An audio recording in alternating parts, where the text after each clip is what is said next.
Bismillahirrahmanirrahim. Assalamualaikum warahmatullahi wabarakatuh. Selamat pagi teman-teman. Bagaimana kabarnya hari ini? Semoga teman-teman dalam keadaan sehat walafiat. Insya Allah pada hari ini kita akan membahas tentang rangkaian listrik. Bagaimana pengertiannya? Bagaimana bentuk dan modelnya? Serta kelebihan dan kekurangan dari rangkaian listrik ini. Kita akan membahasnya secara tuntas. Baik, teman-teman semuanya, kita akan langsung menuju kepada pengertian rangkaian listrik. Rangkaian listrik adalah rangkaian yang terdiri dari komponen-komponen elektronika yang disusun dan dibentuk menjadi suatu kesatuan sehingga nantinya komponen-komponen tersebut memiliki fungsi dan berguna.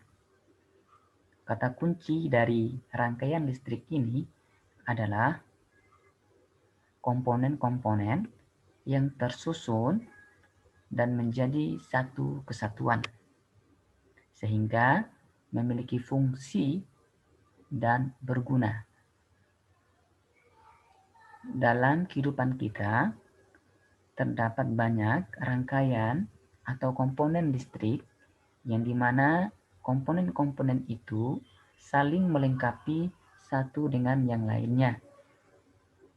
Tanpa ada salah satu dari komponen itu, maka rangkaian listrik tidak bisa terbentuk atau rangkaian listrik tidak bisa kita gunakan atau rangkaian listrik tidak berfungsi. Maka agar berfungsi, maka komponen-komponen yang ada dalam rangkaian listrik itu harus tersusun menjadi satu kesatuan yang sempurna. Untuk memahaminya lebih lanjut, kita menuju kepada slide berikutnya. Rangkaian listrik. Pada gambar, teman-teman sudah bisa melihat di sana ada kabel, ada saklar, ada tombol lampu, ada lampu, dan seterusnya. Komponen-komponen ini adalah merupakan bagian dari rangkaian listrik itu.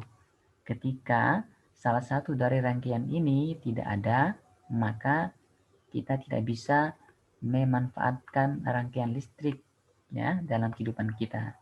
Misalnya, kita ingin menyalakan lampu, maka kita membutuhkan apa? Membutuhkan kabel. Membutuhkan apa lagi? Membutuhkan saklar dan seterusnya.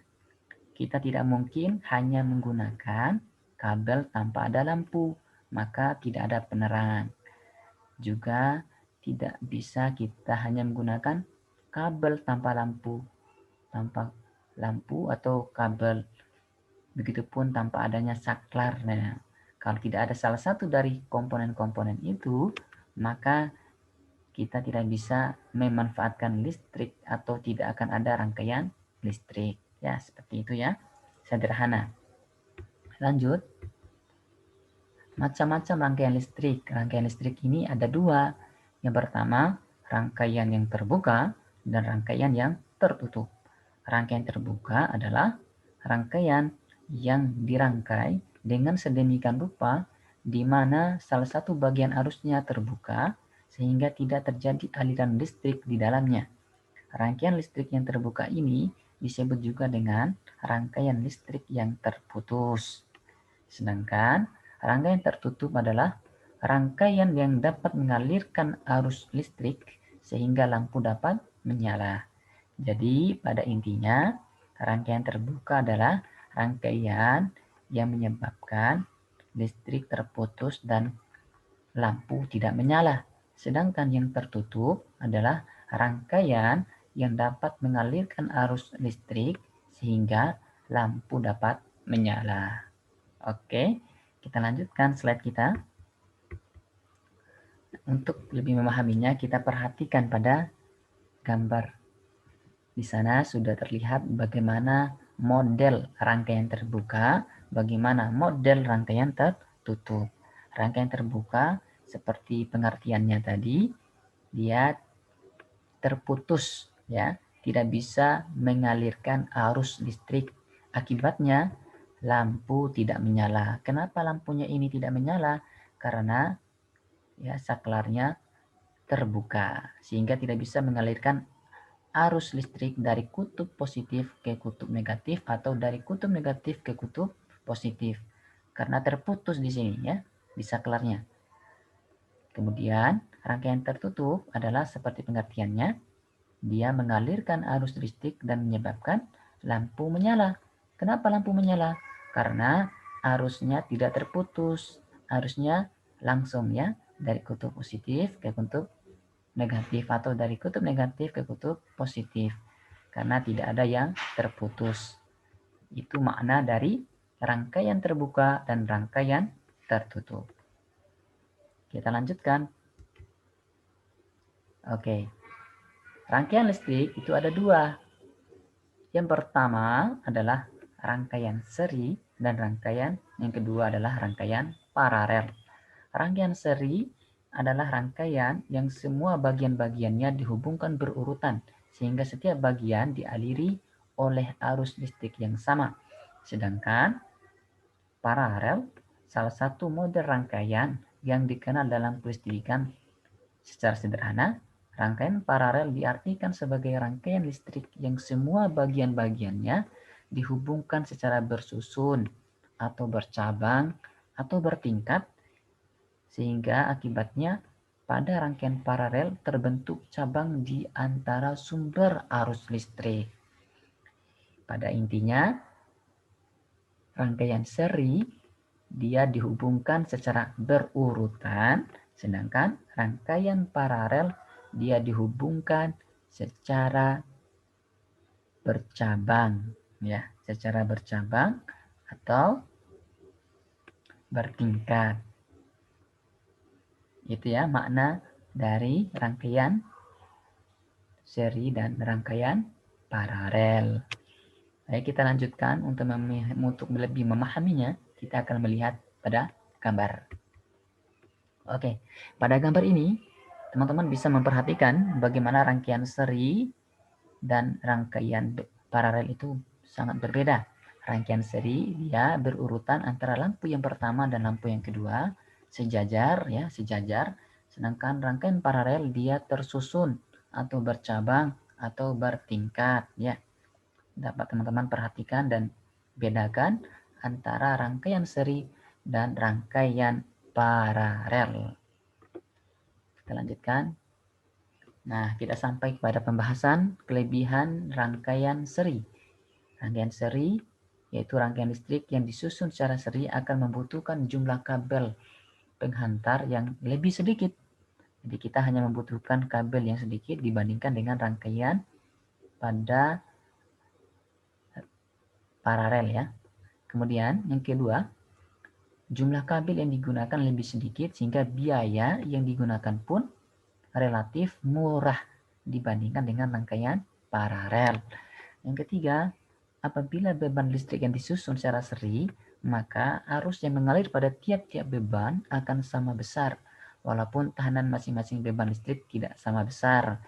Oke, untuk teman-teman ketahui, beban listrik yang dimaksud di sini adalah benda-benda yang membutuhkan aliran listrik. Contohnya apa? Contohnya setrika, ya, televisi, kipas angin itu adalah benda-benda yang membutuhkan arus listrik. Baik ya, kita lanjutkan. Yang keempat, apabila sumber tenaga listrik yang dirangkai secara seri, maka tegangan total yang dihasilkan oleh masing-masing sumber tenaga listrik tersebut merupakan hasil penjumlahan dari masing-masing tegangan pada sumber tenaga listrik. Misalnya, 2 buah baterai dengan tegangan 12 volt dan arus 30 ampere disusun secara seri, maka tegangan total rangkaian baterai tersebut adalah 24 volt. Sedangkan arus total yang dikeluarkan rangkaian baterai tersebut tetap sama, yaitu 30 ampere. Adapun kekurangan dari rangkaian ini, apabila beban listrik dirangkai secara seri, maka beban listrik tersebut adalah lampu ya. Misalnya pada lampu, maka apabila ada salah satu lampu yang putus, maka akan membuat lampu yang lain juga ikut terpadam. Kemudian lampu-lampu yang dirangkai secara seri, lampu-lampu tersebut tidak akan menyala sama terang. Jadi ada yang lebih terang, ada yang lebih redup.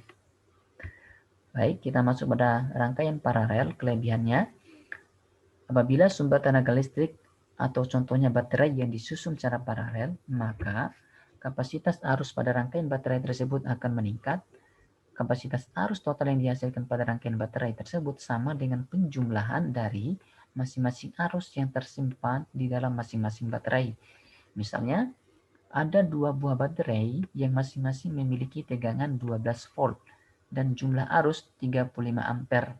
Maka, jumlah arus total yang dapat dikeluarkan rangkaian baterai tersebut adalah 30 ampere. Kemudian, jika beban listrik misalnya lampu dirangkai secara paralel, maka apabila salah satu lampu mati atau putus, maka lampu yang lain akan tetap menyala. Berbeda dengan rangkaian seri. Kalau rangkaian seri tadi, dia akan mati semua kalau salah satunya mati. Kalau paralel, salah satunya mati dan yang lainnya tidak mati. Kemudian yang terakhir, jika beban listrik dirangkai secara paralel, maka tegangan listrik yang menuju ke masing-masing beban adalah sama besar dengan tegangan sumber. Sehingga apabila beberapa lampu dengan daya yang sama dirangkai secara paralel terhadap sumber tegangan, maka lampu-lampu tersebut akan menyala sama terang. Oke, ini juga berbeda ya dengan paralel dengan seri. Kalau yang seri tadi salah satunya redup, salah satunya terang. Kalau ini dalam paralel sama-sama terang. Oke, kekurangannya apa? Kekurangannya apabila beban listrik yang disusun secara paralel memiliki tahanan yang berbeda, maka arus listrik yang mengalir ke masing-masing beban kelistrikan menjadi tidak sama besar. Kemudian rangkaian listrik yang disusun secara paralel akan membutuhkan jumlah kabel penghantar yang lebih banyak dibandingkan rangkaian listrik yang disusun secara seri. Kemudian terakhir, karena jumlah kabel penghantar yang digunakan lebih banyak, maka biayanya pun akan lebih mahal dibandingkan dengan rangkaian seri. Jadi itu ya teman-teman untuk pembahasan rangkaian listrik khususnya pada rangkaian seri dan rangkaian paralel. Semoga teman-teman lebih memahami dan lebih dalam mengerti tentang rangkaian listrik ini. Terus membaca tentang rangkaian ini sehingga pemahamannya dapat secara sempurna diraih oleh teman-teman. Mungkin hanya itu pertemuan kita pada pagi hari ini. Semoga kita bisa berjumpa pada pertemuan selanjutnya. Terima kasih. Assalamualaikum warahmatullahi wabarakatuh.